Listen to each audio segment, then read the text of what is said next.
Hello, my name is Dawn and I live in Cyprus. I'm the founder of the collaboration Project MORPH. I have set these questions that I'm going to answer now for all the people who are joining in Project MORPH on their video channels. I will be introducing each channel on a separate video and give you the link to their channel where you will see them answering these same questions. I'm going to answer these questions for you today because you might find my channel via their channels through Project MORPH. So here's my answers to the questions that I have set them. Question 1. Introduce yourself. Who are you? Well, I'm Dawn and I'm married to Mike and we live in Cyprus. What is your type of home? What type of home do you have? And what's your specific way of living or lifestyle? Well, I live in a very traditional Cypriot farmhouse and I have a homestead here which was mostly olives, so it's an olive farm, hence the name Olive Farm Retreat. The retreat being because we do Airbnbs in a natural rural environment.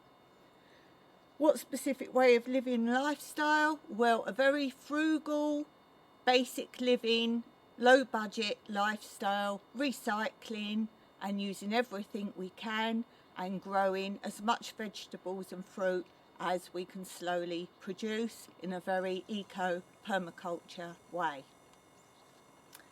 What's the age of your home? We're not very sure.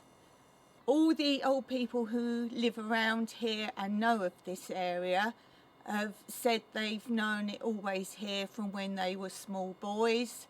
We don't know very much about it other than the very middle of the farmhouse is the original house and all the surrounding parts of the house were added on by the man who lived here.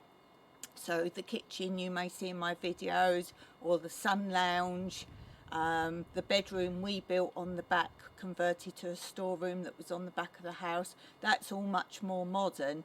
But the actual middle of the house is a very old Cypriot house, but not as old as the original stone houses that you'll see in the village in my other videos.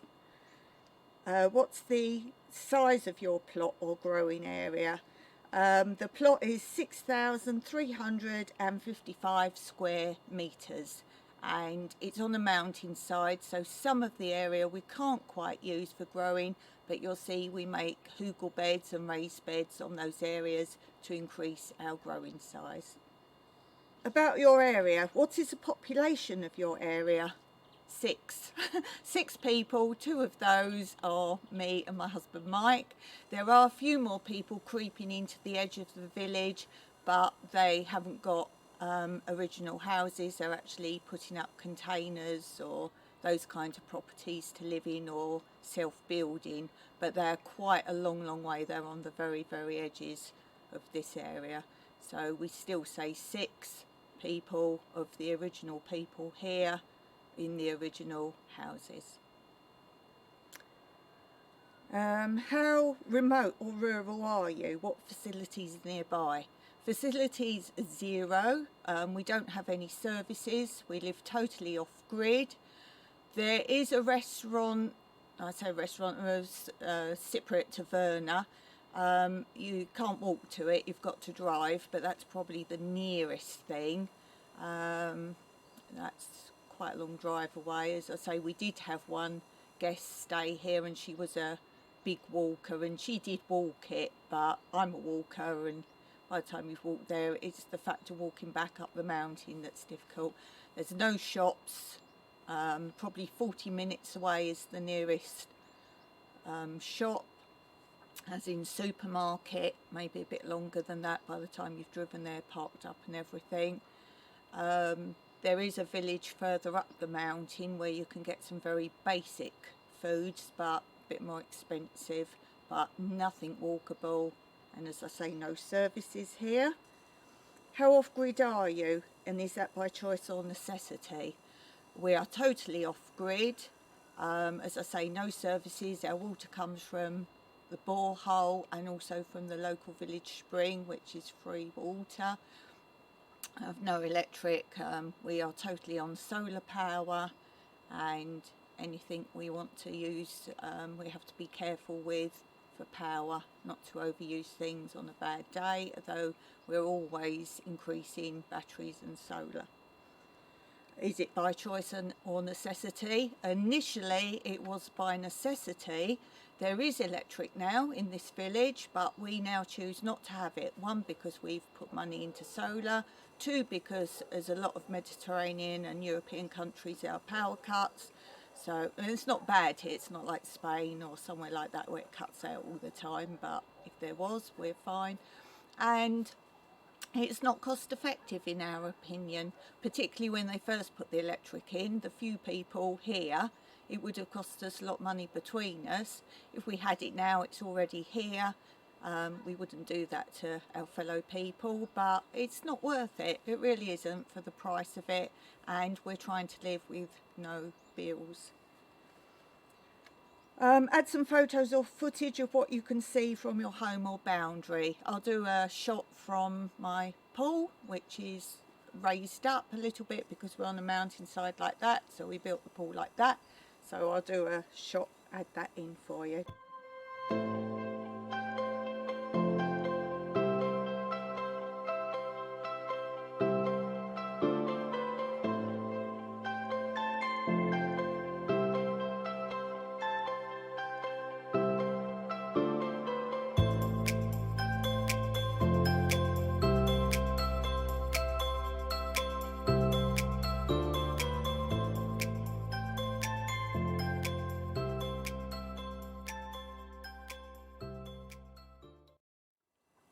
Tell us something about the country and region that we would be surprised to hear. Well, we speak Greek, but a lot of people don't actually know. Our language is Cypriot, so that is different. Lots of words I can tell you that you'd say surely it's the same. There are similarities, there is a lot the same. We speak a lot faster. If you're trying to learn Greek, go to a Greek island because they speak much slower. And we can understand them, but they can't always understand us. Lifestyle. Tell us about your latest or current build or make project. Well, our projects are seasonal, meaning we might start something and then because it's too hot or like cement doesn't dry and certain weathers, those kind of things, we switch jobs. So it's not that we don't complete jobs, it's the fact that it's seasonal. So obviously there's a lot going on at any one time. Things we are doing, we've started collecting bottles from a friend of ours, and we're going to make a bottled like nomadic rest shelter area in the lower Olive Grove. If you look at my videos, you might start to get some bearings on that. We're also looking at the future project, but it's a long time coming. It would be a slow thing, it's not going to be a quick thing. Is Mike wants to build a traditional gypsy type caravan, so that's something he's really going to be looking to. But at the moment our current project is finishing off alternative Airbnb renovations from our derelict outbuildings, and we only do work on those when we can get stuff either free or very cheap. So it's not a fast build, it's something we're doing as we can salvage items for that. Give us your best frugal tips for living and creating on a small budget. Well, swap and share skills and tips. Basically, if you've got a skill, share it with a friend. So if I do that for you, can you do this, or can you give us something, or those kind of things. So that's what we do, we swap and share. We're going to help our friends on their land that maybe can't manage to do their land so much. I have time, so I can give my time to whatever they need, and sometimes they give us maybe eggs from their chickens or a little bit of food, or if we've got different things we grow, we swap those.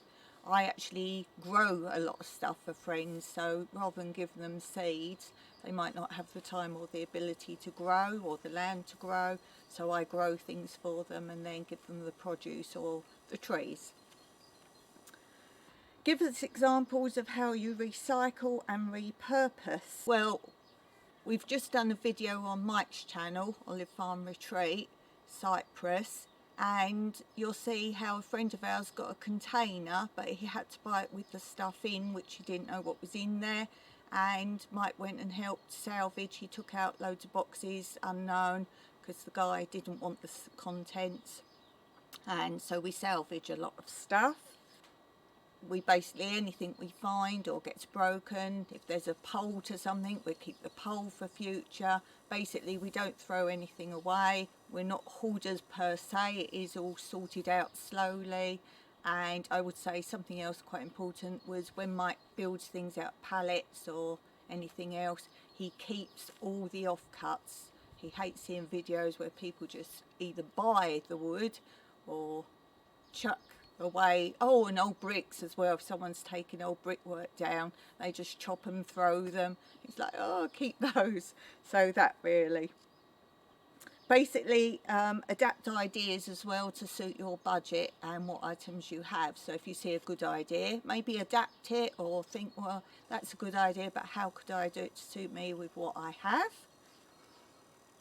What's the best thing you have ever built or created? Well, overall for our property, it's got to be completely rebuilding our derelict outbuildings and making them into Airbnbs of different styles. We're keeping them rustic, as in traditional, rather than all these ones you see a beautiful old building, you go in and they're all exactly the same inside, all modernised. That's not for us. So that, but personally, what I've managed to do on my own, the hugel beds, because if I hadn't have built those, we would have far less area of growing.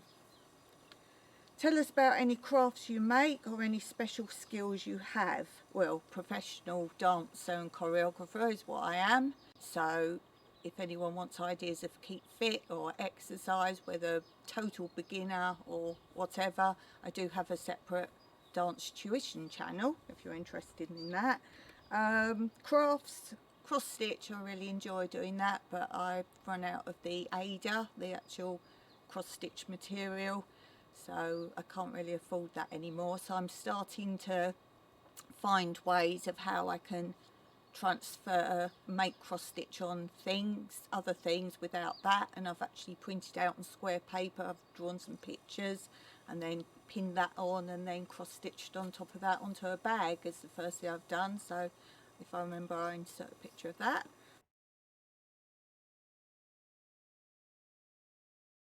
Cross stitch, I like making paper baskets, as in paper I fold over strips and make almost like coil pots.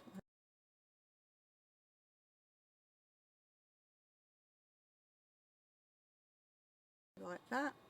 I've done pressed flower videos, all sorts.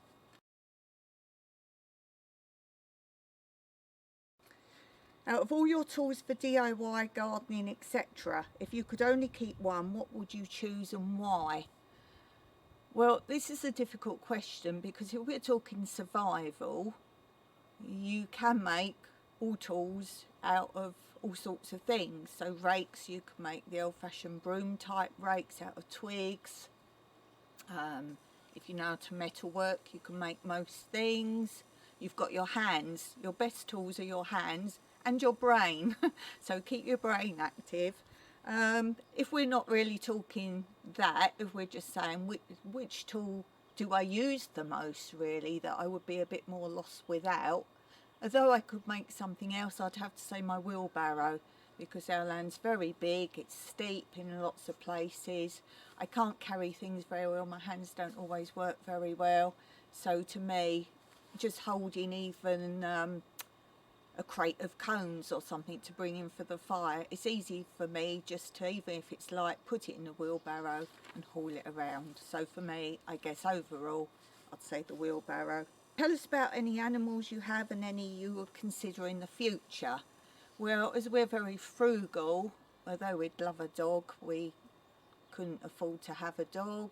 Also, that does bind us to being home all the time. We have 2 cats. We have Pebbles and Fossil. Pebbles came, we rescued her from Dusudi Beach, hence why we named her Pebbles. A friend said she was there and he was looking after her there, but needed a home for her.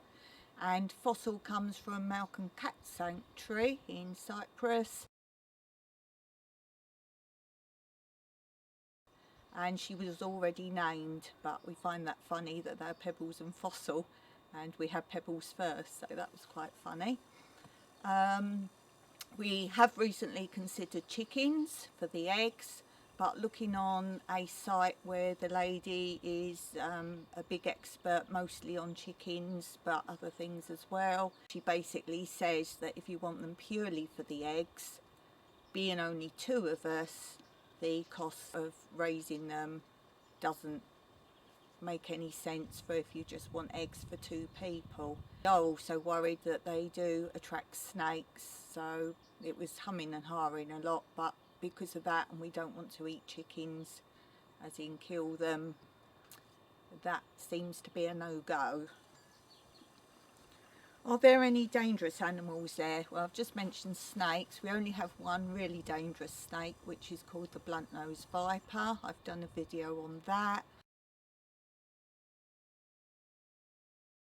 That is highly venomous, and literally you've got minutes to go and get help. We are a bit far away for that, which is a problem, because although this snake is massive, it flattens itself out and you can't see it, and it doesn't go away if you're near it. So people would only really get bitten if they stand on it without knowing it's there. So we just never go in long grass or anything like that.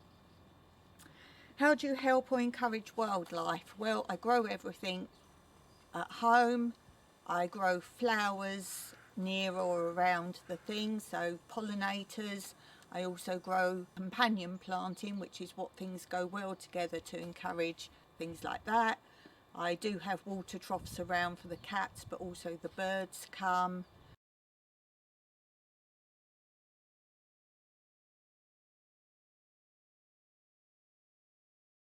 The swimming pool, funny enough, it's not got very much chemical in, just the absolute smallest amount, and that attracts dragonflies. And there's also local beehives near here, so they come in because we've got all the pollen and plants and everything like that. And lots of wildflowers. I leave them and encourage those to grow too. What are your main crops grown, and what is your favourite to grow? Well, as I've said, the olives were already here. We had no clue about those, but that is obviously the main thing. All vegetables of Cyprus, so we have squashes, peppers, chilies, broccoli. I've grown potatoes for the first time this year. The trees of fruit trees, so we have mandarins, pomegranates, carob. You'll see videos on that if you don't know what that is. Lemons, obviously, Cypriot fruit. Lots of different things, but this year I'm searching for anyone who can send me seeds of other things that I don't grow, because I'd love to try and grow other things, but it's very difficult here to get different types of seeds. What's your main method of growing? Mine is hugelkultur beds, raised beds, growing in tyres, because as I say, we're on a mountainside, so it's hard to dig down, although I do have a few beds as well. Ruth stout as well, which is grown purely in straw, and hay, which we produce ourselves, and pots obviously for starting seeds. So they're the main growing methods. What's the most disruptive critter or animal to your crops? Well, I have said this in a few videos. Mine is actually chameleons. There would be your normal pests, but I do my utmost, and I do show videos on how to stop most of the bugs and pests, like insecty type things, and most of that is from companion planting. So just plant things with other things that detract them, or plant things round the edge where those things might get eaten first, but then your middle crop is protected. Or indeed plant some earlies that you don't mind being eaten, and then once the bugs have finished their season on those, plant some late crops as well. I've got all sorts of tips on that. So chameleons really, and snails, but again I know how to detract those mostly, but that's the worst for me. So check out more on my channel, check out any videos that you see on Project Morph. If you do go to other channels I show you that are in Project Morph, could you please put that you came via this channel and vice versa. So that's all for today. If you want to join Project Morph, either contact me in my comments, or there will be some information at the end on this description of this video, and also check out further videos. So all the best to you. Please remember to subscribe, because there will be random videos throughout the week with no set dates or times. And thumbs up this video, and please share it with your friends. Until next time, happy growing, happy life, all the best. Meraki.